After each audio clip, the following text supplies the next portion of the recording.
Why are the roofs blown away by wind? कि wind के आने से आपकी जो रूफ्स हैं वो उड़ क्यों जाती हैं, ठीक है। तो रीज़न है इसका बर्नौलीज थ्योरम, ठीक है। अब ध्यान रखिएगा, बर्नौलीज थ्योरम की हम लोग बात करते हैं तो ये स्टेट करती है कि आपकी प्रेशर एनर्जी, आपकी पोटेंशियल एनर्जी और आपकी काइनेटिक एनर्जी का जो सम होगा वो किसी भी एक फ्लूइड के लिए वो हमेशा होगा कांस्टेंट, ठीक है। तो अब अकॉर्डिंग टू दिस इक्वेशन हमारे पास एक फॉर्मूला आता है कि P plus rho g h plus half rho v square is equals to होगा कांस्टेंट। और क्योंकि हम लोग एक हॉरिजॉन्टल सरफेस के लिए बात कर रहे हैं तो आपका ये जो पोटेंशियल एनर्जी का अमाउंट है ये इंक्लूड नहीं होगा, ये सम अप हो जाएगा कि pressure plus P stands for pressure plus half rho v square का जो सम है वो आपका हमेशा होता है कांस्टेंट, ठीक है।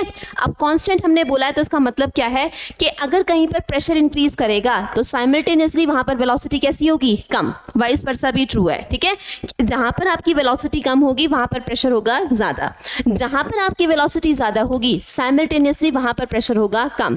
तो ध्यान रखिएगा, विंड के ब्लो करने की वजह से तो जो आपकी विंड की स्पीड है वो इस हट के नीचे या जो भी आपका ये हाउस है उसके नीचे, टीन शेड के नीचे जो है आपकी विंड की जो स्पीड है वो कम है, वेलोसिटी कम है। तो वेलोसिटी कम है तो प्रेशर वैल्यू कैसी होगी, ज़्यादा। तो यहाँ पर जो ये P2 प्रेशर लिखा हुआ है ये P2 प्रेशर होगा हाई, ठीक है। लेकिन ऊपर की तरफ क्योंकि विंड ब्लो कर रही है तो वेलोसिटी ज़्यादा होने की वजह से प्रेशर वैल्यू होगी कम, ठीक है। तो ये जो आपका P1 प्रेशर यहाँ पर लिखा हुआ है P1 है कम प्रेशर, ठीक है, रिड्यूस्ड प्रेशर। और ध्यान रखिएगा कोई भी चीज़ आपकी जाती है from high pressure condition to low pressure condition, तो जो आपकी रूफ है उसकी टेंडेंसी होगी कि वो नीचे से कहाँ की तरफ अपलिफ्ट हो जाए, ऊपर की तरफ। तो दिस इज़ द रीज़न कि वाई आपकी जो रूफ्स हैं वो ब्लो ऑफ कर जाती हैं, ठीक है।